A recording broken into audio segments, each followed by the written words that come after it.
Assalamu alaikum wa rahmatullahi wa barakatuh. Welcome, dear brothers and sisters, joining us from around the world on our live program, Gems of the Heart. And I'm your host for the evening, Junaid Dar. Dear brothers and sisters, I'd like to thank Allah subhanahu wa ta'ala for bringing us together and giving us the opportunity to speak about the beautiful names and attributes. And not just that, we'd also like to make mention of the blessed name of the Prophet Muhammad sallallahu alayhi wa sallam.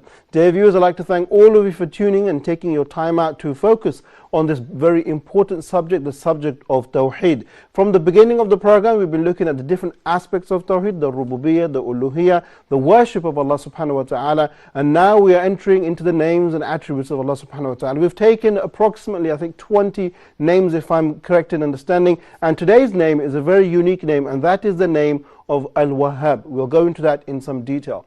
But brothers and sisters, it's very important for us to learn the names and attributes of Allah subhanahu wa ta'ala. Why? First and foremost, because it is the root of all knowledge. It is where all the other knowledge spring out from. We must understand who is our Lord, who is our Creator, who is our sustainer. Allah subhanahu wa ta'ala tells us himself, فَعْلَمْ أَنَّهُ لَا إِلَهَ إِلَّا اللَّهِ, that you must know, you must understand, you must comprehend that there is no creator except for Allah subhanahu wa ta'ala. So my dear brothers and sisters, the name for today's program is Al-Wahab, and inshallah ta'ala we have with us the Sheikh in the studio. So let's begin by introducing him and then we can go straight into the discussion for today.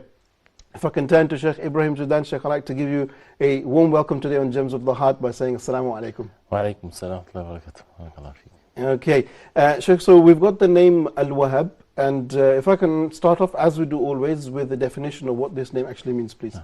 Alhamdulillah, wassalatu wassalamu ala rasulillah. The name Al-Wahab means the one that gives, from Wahaba, but it's a special giving, a giving without anything in return. Giving without a person deserve. You know, many things that we do in our life that we give others, but we might expect something in return. You would give to those who deserve. You don't want to give to the ones that do not deserve. Okay. So Al-Wahab has this unique meaning that Allah subhanahu wa ta'ala is the one that gives and bestows His favors upon others without them deserving it necessarily and without anything in return. Okay. That's why the meaning of it in the Quran, in specific things, it shows these meanings that has its effect in the hearts and the worship of Allah subhanahu wa ta'ala from the believers. Okay, excellent. Dear viewers, on that note, I'd like to remind you of the question from last week and also that the phone lines are open. So you can join us by answering the question live in the studio, or you can turn to our Facebook page if you don't have access to a telephone and answer it on the Facebook page. The question from last week was, what exactly is the Sayyid al-Istighfar? That's the question. So pick up your phones and inshallah ta'ala recite to us the dua or write it for us here on Facebook. Sheikh, if we can continue. So you said that the root of this is Wahaba, but what's significant about the structure of Wahab? It sounds a little bit different. No, it's more than just Wahaba because it's a continuous one. It's Sigat Mubalagha, that means He keeps on giving, subhanahu wa ta'ala. It never ends because Allah subhanahu wa ta'ala is the most rich and He keeps on giving. Since the creation of Adam alayhi salam, human beings are being given one thing after the other. The same person, many things, endless things for each person. And that's all from Allah subhanahu wa ta'ala. Again, whether people deserve or not. Okay. Whether people that this is for something in return or not, Allah subhanahu wa ta'ala is Al-Wahab. And that's actually has or shares the same letters with the word Hiba, which means a gift. Okay. When we give a gift to someone, usually, or this is how it's supposed to be, that you give the gift without something in return. You don't give a gift for money in return. That's not a gift anymore. So the gift is something that a person would give without waiting for anything in return. Sure. That's from a human being to a human being. From Allah subhanahu wa ta'ala, He's the bestower of all things. So it's a continuous thing. Something there's so much in abundance and it never ends. It's always there. Okay, so it's one of constantly giving without expecting anything in return, but giving it purely out of love or out of mercy. Correct. Okay. And of course, the purpose of our life has to be, of course, established. And that is to worship Allah subhanahu wa ta'ala alone. And to be grateful to Allah subhanahu wa ta'ala with all of what He gives to His creation.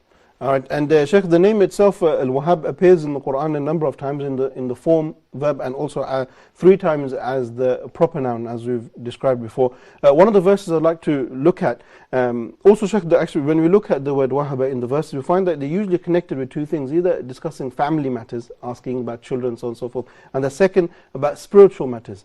What's the connection here with Wahaba and family issues? This is a very important, thing for us to reflect upon. Every time the offsprings are mentioned in the Quran with regards to giving, or wife, or even brothers, the word wahaba is mentioned. Okay. That Allah subhanahu wa ta'ala gives. So this is a pure gift from Allah subhanahu wa ta'ala. To have children, to have offsprings, and also to have a righteous wife. And the same thing when it comes to a brother.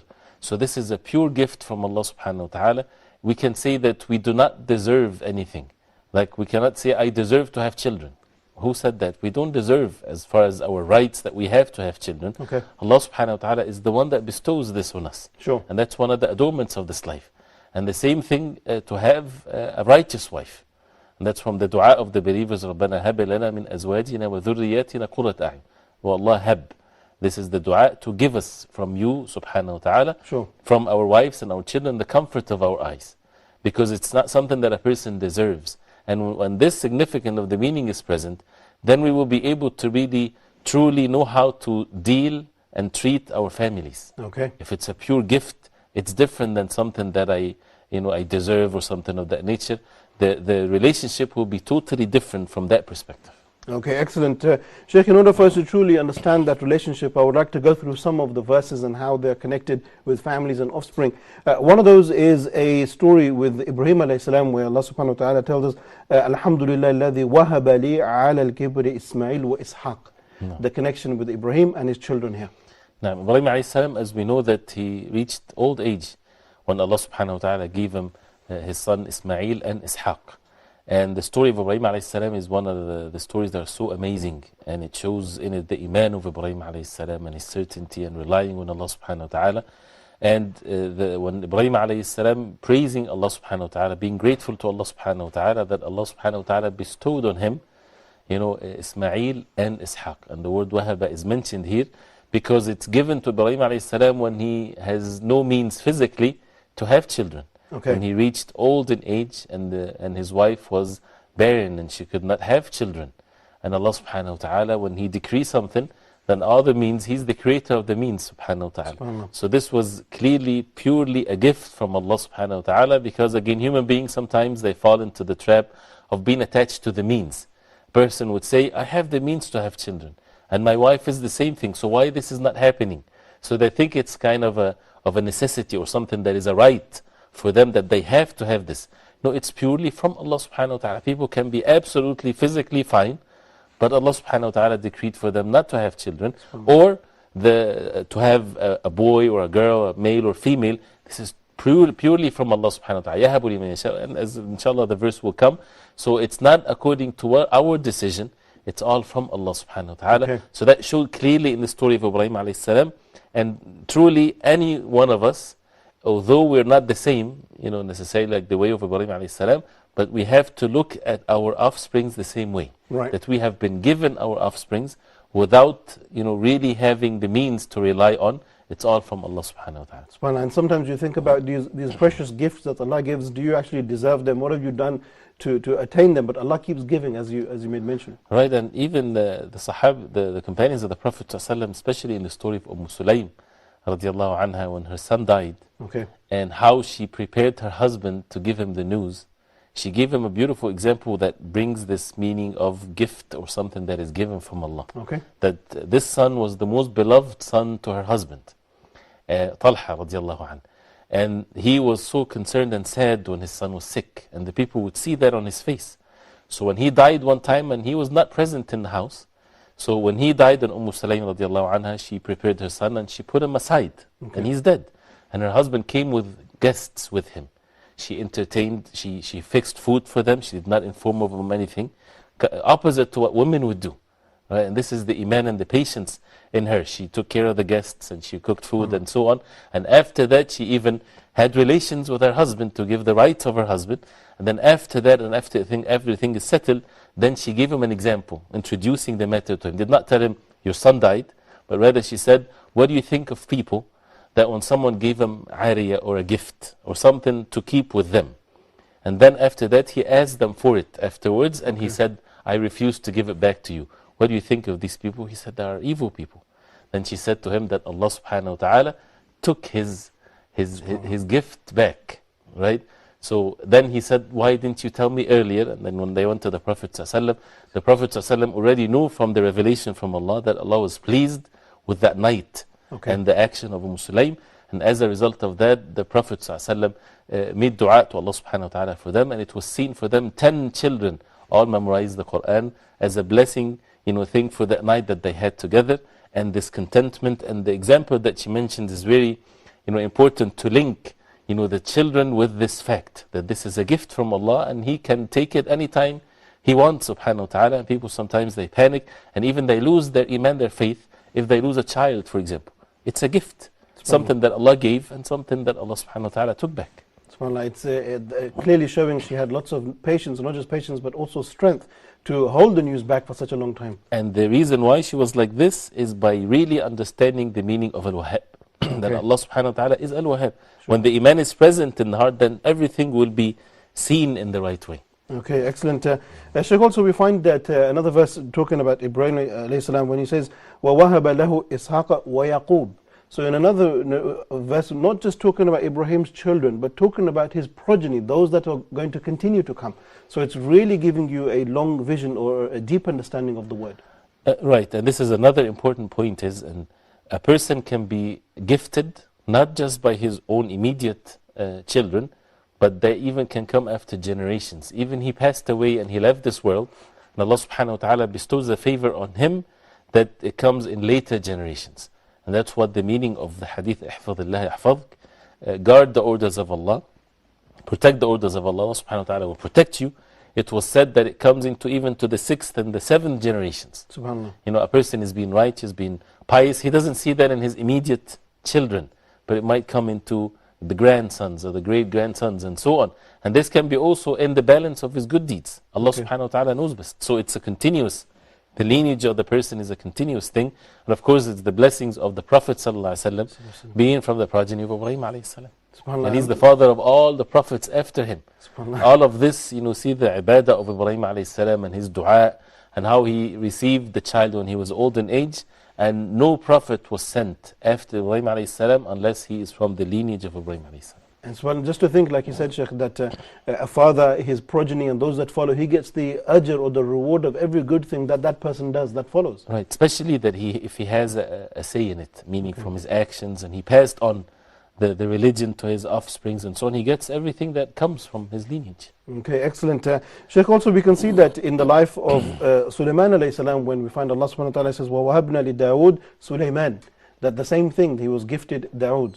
Right, and again the same thing with family matters, with how they were gifted and how they helped one another and how they increased their iman together. And Allah subhanahu wa ta'ala bestowed this kingdom for them. And great meanings really, but it needs for the believers to reflect upon this. Okay. Because there's always implication to the proper meaning. So the proper implication to this is that it would affect one's ikhlas, sincerity, one's worship to Allah subhanahu wa ta'ala. A person would see things differently, and he would treat things differently according to what Allah subhanahu wa ta'ala wants from them. Okay, excellent. Sheikh, there is another story, a very beautiful story, and that is the story of Zakaria alayhi salam when he was making dua. And once again, very similar to Ibrahim alayhi salam, but I think in this case that Zakaria and his wife were very old, and they wanted a son as well. Can I ask you to talk about that as well? Right, and this is mentioned in more than one surah, where Zakaria alayhi salam, he made dua to Allah subhanahu wa ta'ala. And it shows that no matter how much a person might not have any means to what he wants, but they still made dua to Allah subhanahu wa ta'ala. Okay. And when Allah subhanahu wa ta'ala accepted their dua, and in their dua they would say, رَبَّنَا هَبْ لَنَا, as in the beginning of Surah Maryam. And Allah subhanahu wa ta'ala bestowed His favor upon him. And when that happens, they would say, أَنَّ يَكُونُ لِي وَلَدْ, how can I have a child? وَكَانَتِ امْرَأَتِي عَاقِرَةً, and my wife was barren, وَقَدْ بَلَغْتُ مِنَ الْكِبْرِ عِتِيًّا, and I'm very old in age. So both, not just the husband is very old in age, and the wife is barren and she's old in age. So there is no chance whatsoever according to what people see in their life. But they made dua to Allah subhanahu wa ta'ala. Very important thing, it teaches us that we should never give up in making dua. Make dua with even the things that you might think it's impossible. But we cannot make dua with the things that are not permissible for us to make. Like for example, if a person makes dua, can he make dua that Allah make him a prophet of Allah? That's forbidden, of course, because that's impossible to happen. But rather the things that we might think it's so far away. If a person sees himself that he's away from the religion, that he did so much evil deeds in his life, he can make dua to Allah subhanahu wa ta'ala. Oh Allah subhanahu wa ta'ala, make me very righteous. People sometimes shaitan whisper to them, no, you're far away from this. If you can just make dua that Allah subhanahu wa ta'ala save you from the hellfire, but you to ask Allah for the highest level of Jannah, you're away from this. The believers should always have good expectations of Allah subhanahu wa ta'ala. And if a person is alive, that means anything can happen by the will of Allah subhanahu wa ta'ala. So they made dua to Allah subhanahu wa ta'ala. Allah subhanahu wa ta'ala answered their dua. And not just that, but to give them a child that is a prophet of Allah. Okay. And he's never been named like that before, which is Yahya alayhi salam. A beautiful thing. Okay. And it's all by the power of the dua and the sincerity. And it's all gift from Allah subhanahu wa ta'ala when He accepts the dua. Okay, and Sheikh, also as one of the goals and objectives of Gems of the Heart, the program, when we're looking at these names and attributes, to link them to our hearts and to link them with Allah subhanahu wa ta'ala, should we then use certain names and attributes in certain circumstances? So if I, for example, would like for a son or a daughter, should I then use the name of Allah subhanahu wa ta'ala, Al-Wahab? Definitely, and that's what we learn from the Quran. One of the things that we learn from the verses of the Quran, we learn how the prophets of Allah, they made dua to Allah subhanahu wa ta'ala, what words they used. And this is a great benefit for us to learn, so that when we ask from Allah subhanahu wa ta'ala, we use the same words. And not just the words with our tongues, but to have the meanings present in our hearts. That we are asking Allah subhanahu wa ta'ala to bestow His favor upon you. Not something that a person feels that this is by necessity, he has to have it. Or to be thinking bad about Allah subhanahu wa ta'ala. Why He has not given to me this when He gave others this? All of this, of course, blocks the acceptance of the dua of the person, because it has the meaning of Al-Wahab.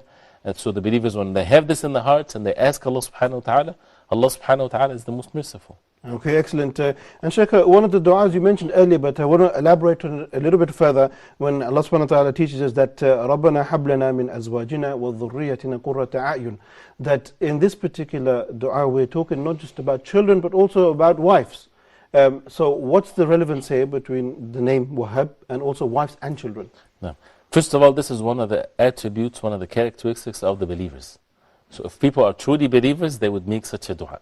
Okay. So we learn from the Quran that being a believer, you have to make these types of du'as. And to learn this dua. And as we see in the dua, رَبَّنَا هَبْ لَنَا مِنْ أَزْوَاجِنَا وَذُرِّيَّاتِنَا قُرَّةَ أَعْيُنٍ. O Allah, هَبْ لَنَا. The same word is mentioned here. Bestow on us. Even though we might not deserve it. Okay. That we're not, into that level, but still they ask Allah subhanahu wa ta'ala to give to them from the offsprings and the wives. قُرَّةَ أَعْيُنٍ is the jewel of the eye, the comfort of the eye. And you see, the dua is not just to give us wives and children. This is not the goal, to have wives and children. And many people that get married, they don't think why they're getting married. They just get married to the ones that their hearts find, inclined towards that person, so they will get married. This is not the way that marriage should be. A person might be attached to someone so much, but he ruined himself in this marriage. The outcome of it can be very severe and very bad.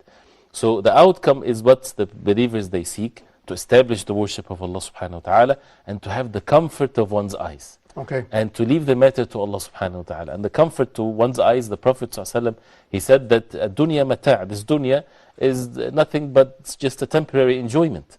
And the best of its mata', mar'a salihah, zawja salihah, the righteous wife. Okay. If a person is given a righteous wife, this is the best gift in this temporary enjoyment of this life. Okay. Why? Because she would protect him in her chastity, in his wealth.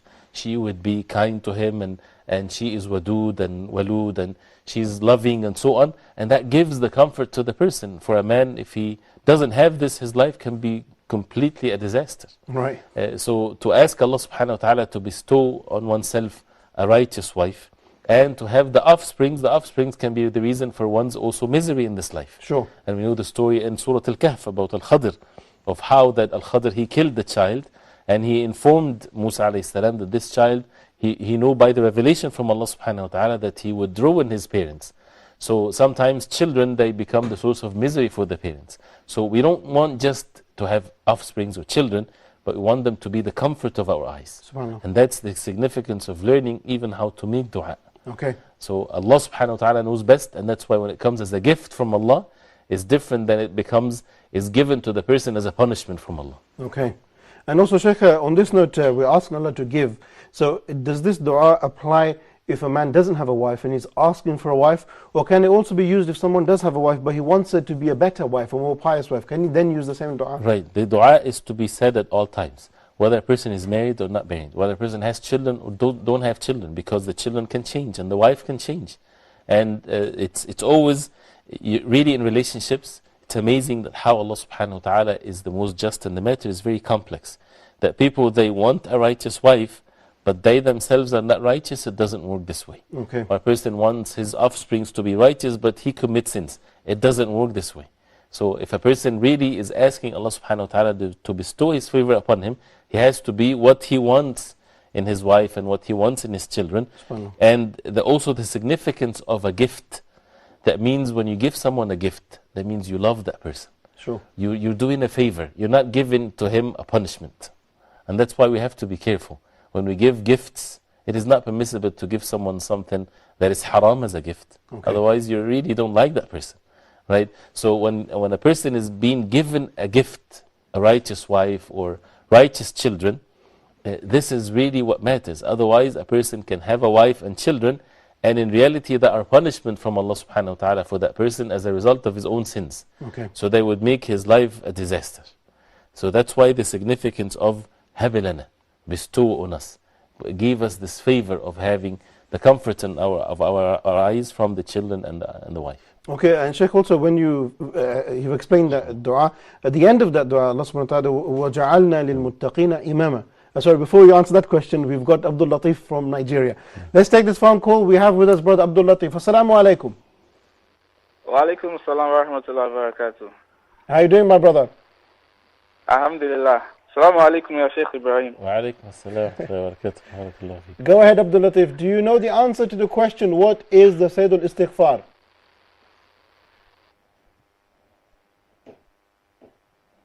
Are you still with us? اللهم أنت ربي لا إله إلا أنت خلقتني وأنا عبدك وأنا على عهدك ووعدك ما استطعت أعوذ بك من شر ما صنعت أبو لك بنعمتك لي وأبو بذنبي فاغفر لي فإنه لا يغفر الذنوب إلا أنت.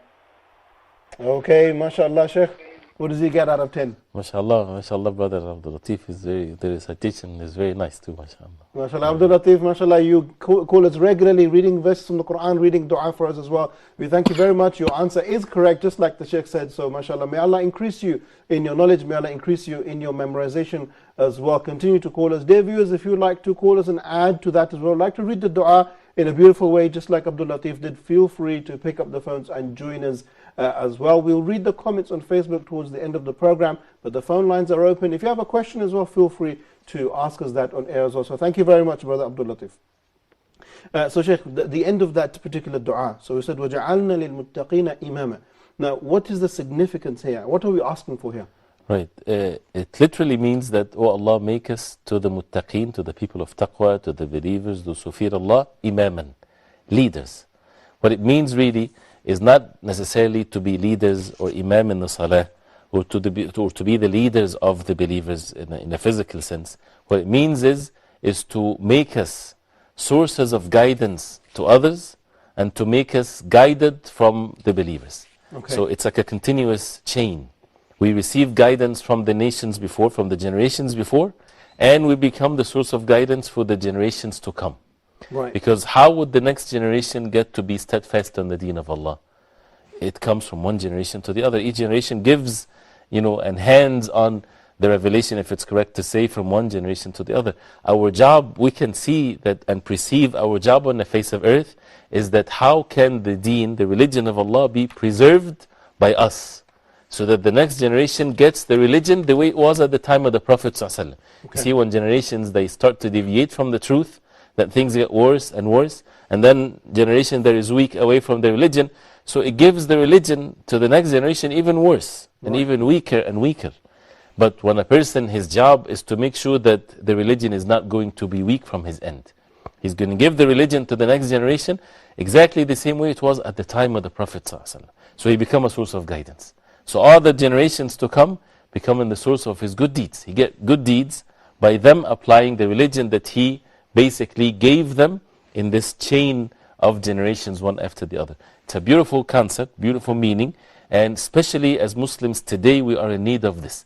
And also, whether Muslims are in the West or so, many people, they left Muslim countries and they went to places where Muslims are minorities. And there are the first generations of Muslims, for example. You see the next generation, the second generation, weaker Muslims. Okay. Many of them are like this. And then the third generation might be even leaving the fold of Islam. Where is the responsibility and the effort in which a person becomes imam, meaning that he would get the next generation to be even stronger than him with matters of religion, so that the religion keeps on strong from one generation to the other. Okay, excellent. Sheikh, on that note, let's take a short break, and then when we come back, we'll have a look at the second aspect on where we see the name Wahab. So, dear brothers and sisters, we're going to take a short break here. When we come back, we'll continue with the name Al-Wahab and look at how it applies in different contexts away from that of the family. And if you'd like to join us as well, the phone lines are going to be open, so do join us live in the studio. We will see you all after this very short break. Assalamu alaikum wa rahmatullahi wa barakatuh. Welcome back, dear brothers and sisters, joining us in the second part of our program here on Gems of the Heart, where we are taking the beautiful name of Allah, Al-Wahab. And before the break, we talked about the first subject or the subtitle that it comes under, and that is in relation to families, children, and wife. Now, in the second part, we want to have a look at another context in which we find the name of Allah subhanahu wa ta'ala, Al-Wahab. Sheikh, we tend to find here that Allah subhanahu wa ta'ala uses the name Wahab also when it comes to righteousness or doing good things. One verse that comes to our mind is when Musa alayhi salam, he asks Allah for help, and he says, Rabbi habli hukman. So he's asking Allah for rulership, and then he says, attach me with the salihin, with the righteous people. Can we talk about that particular incident? نعم. ربي هب لي حكما والحقني بالصالحين, which means, oh Allah, bestow on me as a gift from you to have the ruling, to rule in the right way, in the just way, by the orders of Allah subhanahu wa ta'ala, and the al-hiqni, make me attached, as if the salihin, the righteous ones, as if they're surpassed, and make me with them, make me, get to them. And it's a dua that has so much humbleness in it, that from Musa alayhi salam, he would humble himself to Allah subhanahu wa ta'ala, and how this is Allah subhanahu wa ta'ala, teaching us in this dua, really that everything is from Allah. Okay.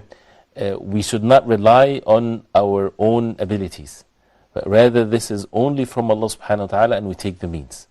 And to be among the righteous ones without having arrogance or thinking that we are righteous, but rather we want to be with them, we want to be among them, and we seek help from Allah subhanahu wa ta'ala, and to rely on Allah subhanahu wa ta'ala in this. And that's why many people, when they rely on Allah, they rely on Allah on only physical actions. Okay. Provisions, wealth, health, and so on.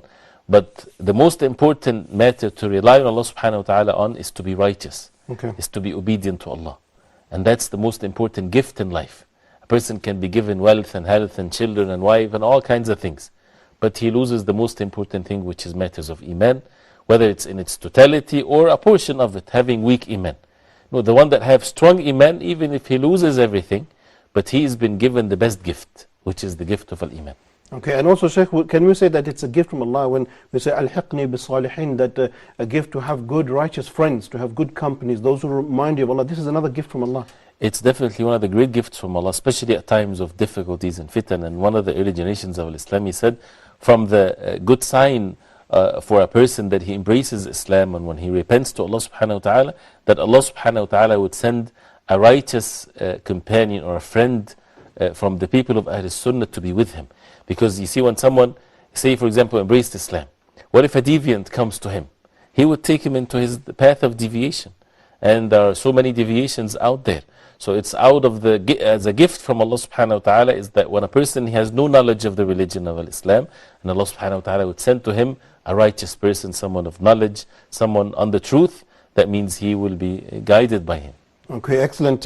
Sheikh, there is another dua which we commonly read inside of Surah Al-Imran, and this also uses the word hib, and I'd like to get your explanation on that. رَبَّنَا لَا تُزِغْ قُلُوبَنَا بَعْدَ إِذْ هَدَيْتَنَا وَهَبْ لَنَا مِنْ لَدُنْكَ رَحْمَةً إِنَّكَ أَنْتَ الْوَهَّابُ. So can I ask you to explain this particular dua? Right. This dua, the believers, this is one of the du'as of the believers, as Allah subhanahu wa ta'ala mentioned, those who would say, رَبَّنَا لَا تُزِغْ قُلُوبَنَا بَعْدَ إِذْ هَدَيْتَنَا. The humbleness to Allah subhanahu wa ta'ala. رَبَّنَا, the significance of our Lord. He's the Lord of the Alameen. He's the owner of all things. Do not deviate our hearts after you have guided us. So He's the one that guided. So they are not just satisfied with this. They would ask Allah subhanahu wa ta'ala, make dua not to deviate them after they have been guided. Okay. And وَهَبْ لَنَا مِن لَدُنْكَ رَحْمَةً. And hab, this is the gift, bestow on us from you. The significance is from you, from Allah subhanahu wa ta'ala. Rahmah. Rahmah is nakira, and it means basically all kinds of mercy. From you, from Allah subhanahu wa ta'ala, not according to what we think. You might think, what is the mercy of Allah that I want to have in my life? When a person leave it to Allah subhanahu wa ta'ala, give us rahmah from you. That means it's what really rahmah is all about. Okay. And the mercy of Allah subhanahu wa ta'ala encompasses everything. So it's a beautiful dua that basically the believers, they're asking Allah subhanahu wa ta'ala for everything in this dua. To protect them from misguidance, which is the evil and the fear of this evil, and to bestow on them all goodness. In just the word, مِن لَدُنْكَ رَحْمَةً. From you, rahmah. That's the blessings of the dua of the Quran. You can talk about all kinds of things that you want in your life. You can mention things for hours and hours. But then, مِن لَدُنْكَ رَحْمَةً brings all of this together. And then also the benefit of knowing the names of Allah subhanahu wa ta'ala, that the name of Allah is mentioned with regards to the specific dua. إِنَّكَ أَنْتَ الْوَهَابِ, because indeed you are the Wahhab. Okay. So the name of Allah is mentioned, and that's one of the etiquettes of the dua. If a person is asking Allah for provisions, he should use the name of Allah subhanahu wa ta'ala, Ar-Razzaq. If he's asking Allah subhanahu wa ta'ala to give him a gift, to bestow on him matters of hiba and so on, then to mention that Allah subhanahu wa ta'ala is Al-Wahab. The dua took all the means for it to be accepted, especially that it's mentioned in the Quran. That's why we should always use it. And also, Sheikh, something very interesting here as well. In the names that we've taken so far on the program Gems of the Heart, every name has come with another name. But in this particular verse, we find that إِنَّكَ أَنْتَ الْوَهَّابِ, that there's no name that is coming with Wahhab, it's by itself. Is there a wisdom here for why it's like that? Right. Many names of Allah, when it comes with another name, that means each name has its perfect meanings, plus a meaning or an extra meaning when the two names are together. Like Al-Aziz Al-Hakim, there's significance of the name of Al-Aziz, the Almighty, the significance of the Most Wise, and also there's another meaning when they're both together. But when it comes to Al-Wahab, it really brings something unique, that this is everything that a person would receive is from Allah subhanahu wa ta'ala, Al-Wahab. And it comes from Allah subhanahu wa ta'ala that gives without any account. So it stands alone, that it doesn't need another name to bring a different meaning, because that's the concern, is to be given or bestowed upon the favor of Allah subhanahu wa ta'ala. Okay, and Sheikh, there's another beautiful dua here as well, and this is the dua of Sulaiman alayhi salam when he was at the peak of his kingdom, when you would say that one doesn't need anything, but when he's at his strength, he turns to Allah and he makes a dua, قَالَ رَبِّ اغْفِرْ لِي وَهَبْ لِي مُلْكًا, give me a kingdom which is the best of kingdoms. Now why would he do that in such a state when he is the king? Right. Sulaiman alayhi salam, every prophet he made dua to Allah subhanahu wa ta'ala for something that was given. And Sulaiman alayhi salam, he asked Allah subhanahu wa ta'ala for a kingdom that is not to be for anyone after him. Okay.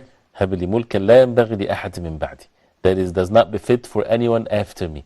So Allah subhanahu wa ta'ala says, فَسَخَّرْنَا لَهُ الرِّيحَ تَجْرِي بِأَمْرِهِ, and so on. That means the wind has been given to him, and all these different creation of Allah, they submitted themselves to him. So he used the kingdom, and he was the king, so that he would establish the worship of Allah subhanahu wa ta'ala. Not to be a tyrant, not to spread corruption on the face of earth, but rather to be someone that is righteous and a prophet of Allah and so on. And that's because of that, Allah subhanahu wa ta'ala, when he accepted his dua, no one had what Sulaiman alayhi salam had afterwards. Even the Prophet alayhi salatu wasalam, when he said to the companions one day that last night, Ifrit, one of the jinn, that he was bothering the Prophet sallallahu alaihi wasallam, and the Prophet sallallahu alaihi wasallam took a hold of him, and he said, if it wasn't for the dua of Sulaiman alayhi salam, I would have tied that jinni on one of the pillars of the masjid for you to see him the next day. Okay. But because of the dua of Sulaiman, only him that has this kingdom in which he has the jinn to work for him, and so on and so forth. So you see how the effect of the dua continued to be. Even the Prophet ﷺ, would not do this because of the dua of Sulaiman alayhi salam. Okay, and Sheikh, if you actually look at the miracles that were given to Sulaiman alayhi salam, they're quite amazing. Like you said, he had the jinn working for him. He had a carpet which he used to use to move around. He had, I think it is the ability to understand the animals or the birds. SubhanAllah, the miracles were so vast in nature. Why is that the case with Sulaiman alayhi salam? This is what Allah subhanahu wa ta'ala accepted his dua.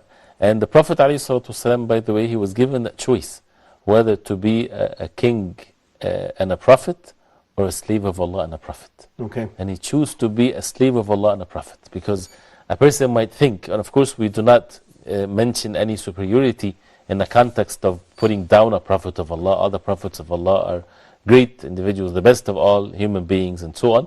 But the Prophet Muhammad ﷺ is the best of all messengers of Allah, because he chose to be the most humble, and to be a prophet of Allah, the final messenger of Allah, and a slave of Allah. And he would say, I sit and I eat like a slave.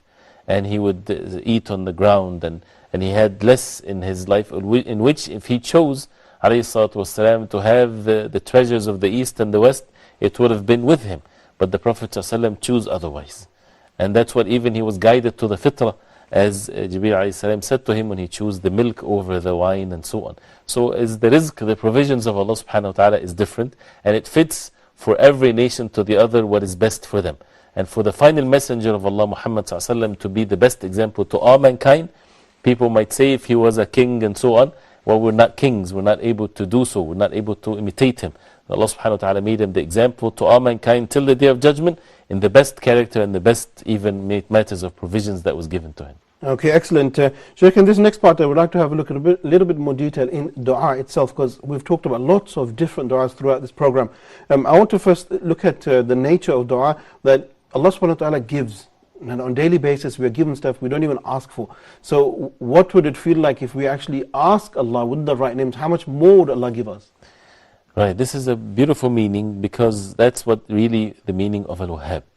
That a person wakes up in the morning, he's given the breath to take. You know, we're given life one breath after another. We're not asking Allah, oh Allah, give me that next breath and this next breath and this. Although Allah subhanahu wa ta'ala, He is the bestower of all things. And if He will that He won't give you that one extra breath, He won't have it. So, but still Allah subhanahu wa ta'ala bestows His favor upon His creation. But the problem is there's no gratefulness in the way it should be. Okay. And when people start asking from Allah subhanahu wa ta'ala, they ask for things, many of them they have in their hearts, they're not content. They want more of the materialistic things of this life, and they think that they deserve more. And they forget about the meaning of Al-Wahab, that Allah subhanahu wa ta'ala give them when they don't deserve. We don't deserve even life itself. And that's one of the significance of Al-Wahab.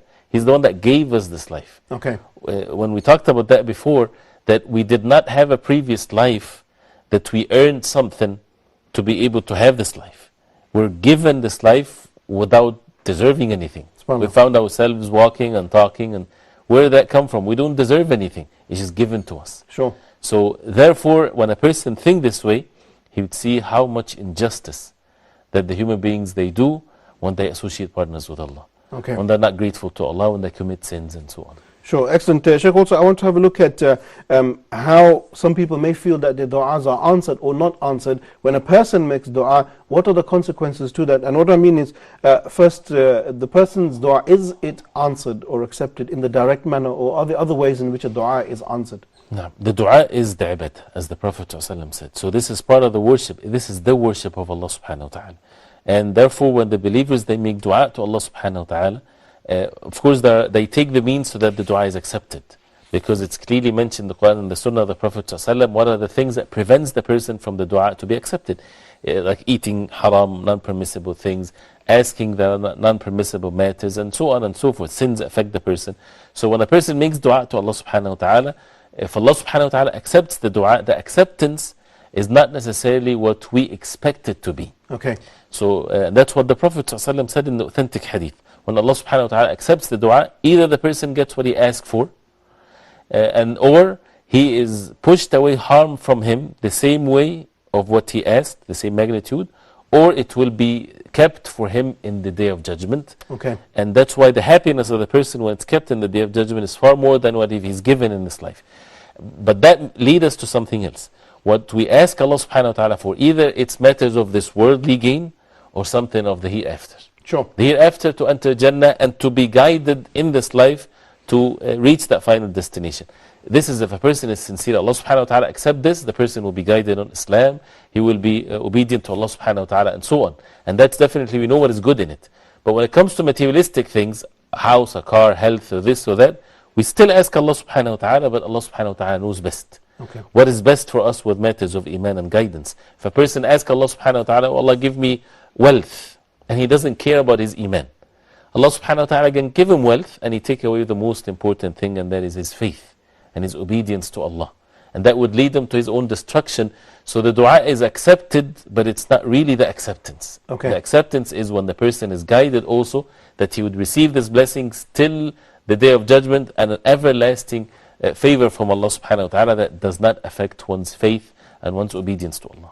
Okay, excellent, Sheikh. We're coming to the last part of the program, so I'd like to look at some of the answers that we've got on Facebook with regards to Sayyid al-Istighfar, and I'll read the names and the answers, and you can tell me if they're right or wrong. So we have with us Sister Mary Oli, and she repeats the dua, Allahumma anta rabbi la ilaha illa anta khalaqtani wa ana abduk wa ana ala ahdika wa wa'adika mastata'at. And she completes the dua as it is. Is that correct? Correct. MashaAllah, maybe also the viewers would memorize the dua, which is something that's supposed to be said every day in the morning and in the evening, twice every day. Okay, so Sister Mary Oli, your answer is correct.